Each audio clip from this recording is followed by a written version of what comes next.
This is Rudkowski of WeAreChange.org here at the Great Hall of Cooper Union in New York City. I am joined by Clive Hamilton, who is a professor with expertise in geoengineering. Now, I just listened to Mr. Hamilton's talk, and it was really eye-opening. And I had the question. It's kind of a loaded question, but what does Raytheon, big oil companies, Bill Gates, the CIA, and the Jason Group have in common? Well, all of those groups are involved in thinking about and researching geoengineering one way or another.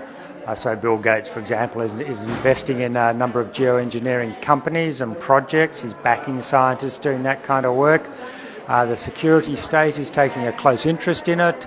They're carrying out inquiries. They're worried about it. They're interested in it. And then you have a whole bunch of right-wing think tanks as well in the Beltway who, although they've spent years denying climate science, are now saying, hey, geoengineering might be the way to go. There are it's a large group, but it seems like the groups have one common denominator, is that usually they don't always have the public interest, in their perspective, in their kind of lock. Why are they working on geoengineering? Well, I think their reasons are very mixed. The whole thing is driven by some scientists, some very eminent and capable scientists, and they've started working it basically because they are completely freaked out about climate change. They recognise that where things are getting really bad, that Plan A is failing, Plan A being cutting global greenhouse gas emissions, and so these scientists started to say, well, don't we need a Plan B? Once we get into really serious trouble, if there's a climatic emergency, we're going to cross some climatic threshold or tipping point beyond which there will be no return. What should we do? Can we have some other way of tackling climate change if we get into this kind of emergency? And so they began talking about, for example, a sulfate aerosol shield that would reflect some sunlight back into the atmosphere and cool the planet. It sounds like crazy science fiction, but in fact it's a very serious proposal getting a lot of work. And when the scientists started to do this, a lot of players started to be attracted to them. Bill Gates, for example, he's a kind of techno-fix man. He says, well, what we need is some magic technology to get us out of this difficulty. Some of the people in the Pentagon and associated organisations are taking interest because other countries might be doing it. China, for example, they want to be ahead of the game. The right-wing think tanks, this is a really interesting one. They deny climate science, but they're interested in geoengineering, and it reveals something very important about climate science denial, and that is that it's not about the science. Attacking the science is really, for them, collateral damage to defend their ideology, and their ideology is the kind of thinking that likes geoengineering if it means controlling nature, if it means defending the economic and political system, if it means protecting the oil companies from a devaluation of their assets. They like that kind of solution to climate change rather than carbon taxes and restrictions on what we can consume and destroying 80% of the asset value of Exxon. So you can see politically why conservative think tanks and in private some Republican politicians are talking about geoengineering as an answer to climate change. Do you think this sulfate aero kind of spraying is possible? Do you think it's going to happen anytime soon? Well, it's certainly possible. I mean, there's no doubt it will work. And the scientists are confident it will work because of volcanic eruptions.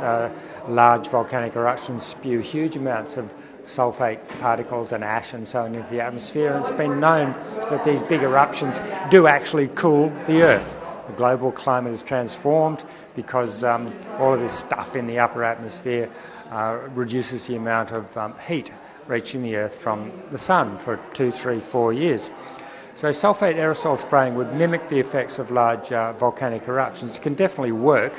Of course, there would be a huge amount of unintended consequences. You might cool the planet, but all sorts of other things like making the hole in the ozone layer bigger, like stopping the Indian monsoon, which is necessary for 1 billion people to eat.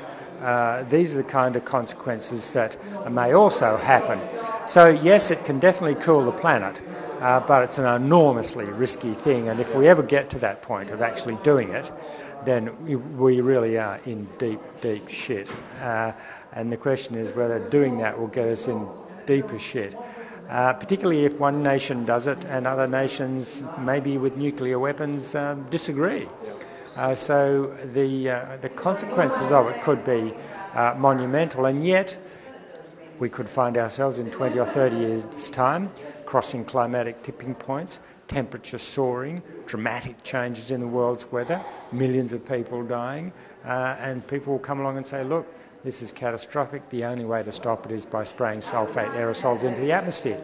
It's a terrible dilemma, and that's why we get back to these scientists who originally put forward the idea and are researching it. They're not sort of crazy Dr. Strangeloves. Actually, some of them are, but some of the others are, very genuine people deeply concerned about the environment. So it's an awful situation we find ourselves in. So, is it safe to say, in the possibly near future, mega corporations, oil companies will be doing geoengineering? Is it possible? I don't think we'll ever get to the point where mega corporations are engaged in geoengineering. It's only a government, a state, that would do that. There is a bit of concern about rogue billionaires just going out and doing it. But it's also true that fossil fuel corporations have taken an interest in geoengineering, and quietly behind the scenes they're dipping their toes in the water and funding this project and that. But the big mega geoengineering projects like sulfate aerosol spraying, I can't ever see a fossil fuel corporation doing that. That's something that governments and militaries will get involved in if it should come to that. And I should say, I actually think it's likely that will happen. And even though I say that with great trepidation, I say it because we're not doing anything significant about climate change. And this so-called pause that we've seen in global warming is in all likelihood going to come back and bite us very hard very soon, and then we really will be in trouble. Can you tell us about your book and tell us where people could find out more information about you?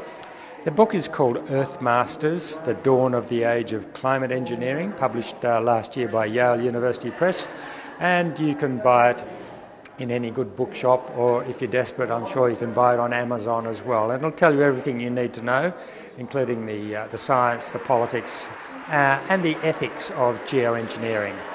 Thank you so much for your time. Really appreciate it. Hope you guys liked the video. Click like if you did. Click subscribe. There's more videos coming your way.